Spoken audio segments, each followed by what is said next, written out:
So I became a breaker for one night with Joe Hollywood. But before I get into it, check out this check behind me. We managed to raise $100,000 in 2.5 hours for Boston Children's Hospital.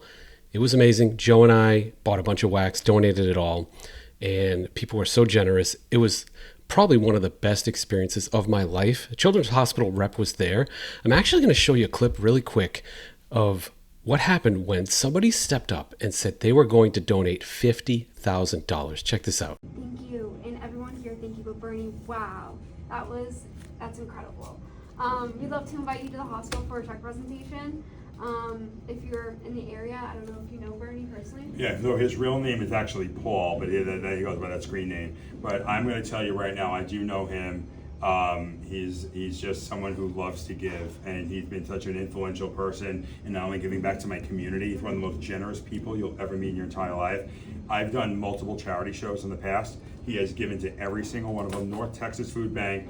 We did something for oh my God, down in South Florida we did one, and it was incredible. And I got to tell you, Bernie every single time just continues to go more and more and more. This is by far the most I've ever seen him do. He must be very, very touched by this. And I got to tell you, $50,000. $50,000 him alone. We're raised just under 30 so far. By the time we finish this box, we'll raise about 80,000 between Bernie and we're him. looking at 80,000. $80,000 raised. Can you please? So she was obviously moved by this. She was a patient as a teen with a very serious condition, and it's kind of motivated her to have this position to raise funds for the hospital.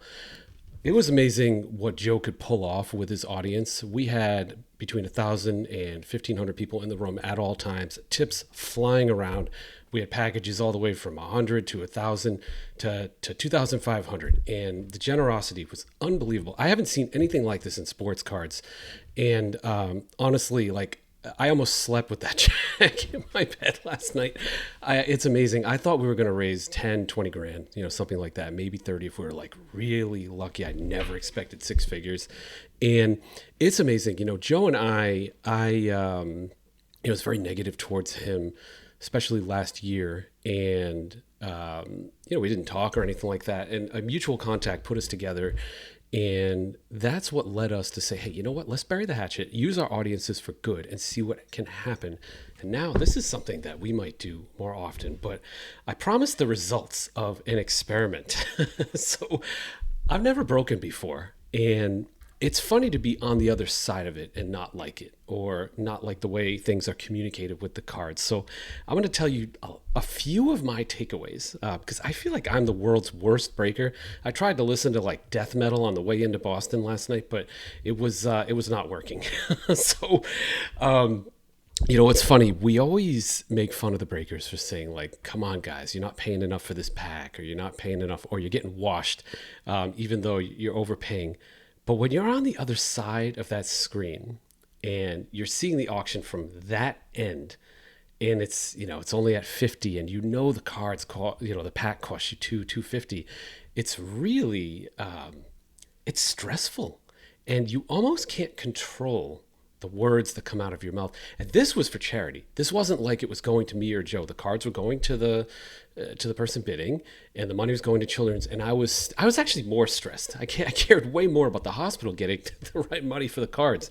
And I found myself saying, come on, why aren't you paying this for a pack? This is a ripoff. This is a steal. And this is like my first time ever breaking.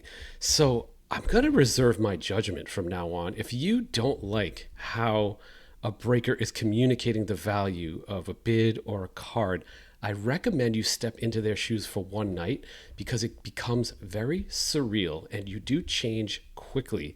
You have to become a salesman, and people sell in different ways. Some swear and move their arms around and go crazy. Some are sneaky about it.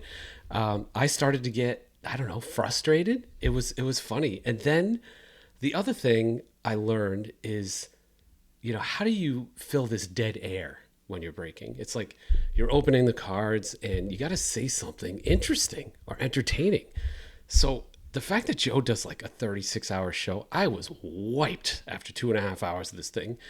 It's crazy. I think, if I was a breaker, I'd be blasting music. I'd probably get my guitar out and play some music or something like that.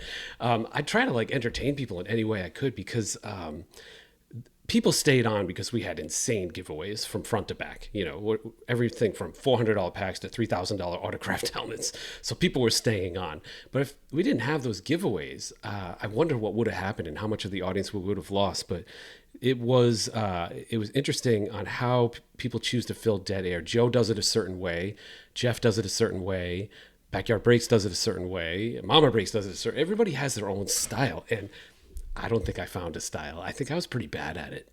I found myself to be kind of boring. If I couldn't pronounce the player's name, I was like, and this player, and this player. And the hardest thing is also, you're looking at the cards for yourself, but you really need to be pulling them for the person that's watching through the phone. And that's a weird dynamic to like do it backwards. It was very hard to do. Like, okay, that's this card, that's this card. So that was another interesting learning for me. The other hard thing is like patting your head and rubbing your stomach at the same time. Like being able to break and try to sell pack and communicate with the chat is almost impossible. I think at Joe's level, it probably is impossible when you have 1,000 people in the room. I think I would have a hard time with 50 people in the room. Just trying to get them to, like they're asking questions and I try to answer them, and then there's just no time. There's just so many moving parts. And I think that was interesting as well, like the ability to manage a chat while breaking and manage the giveaways. And I'll tell you this too. Joe had a guy, I won't name him because I'm not sure he wants to be named. He had like a quarterback. It was easy for me. I just sell the pack, I sell the giveaway, and we see the price. And then I just slide it over to this guy. He's doing the hard work. He's got Post-its out, notes, tape, like everything, top loaders, and it is crazy. Like it would not have been possible without this human being. It was like he did like I would say 60% of the work. I just fed him Red Bulls all night, and that was an interesting learning for me is how important the logistics are. And now you got to ship all this stuff. That's like a massive headache. It makes me wonder about Bid. And Rick Probstein's new service where you just ship them one package and they deal with all the logistics. So that was another interesting thing. But overall, it's touching. The best moment for me, I don't think I'm allowed to clip it up yet, but Chris Costa owns Card Vault with Tom Brady, which is he allowed us to break there. And midnight, he said, FaceTime me, middle of the night. And he said, we're going to give away VIP passes, meet and greet with Tom Brady, and you get an item signed. We auctioned that off for $10,500. So shout out to Chris for that. That was sick.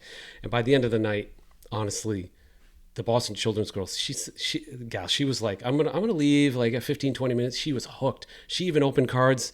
She got into the breaking. She's like, I can't believe sports cards can do this. So that's a message for everybody. You have no idea what we can do as a community, and especially if we have positive, productive relationships with each other. Stuff like this, like $100,000 to a children's hospital, can happen. Amazing.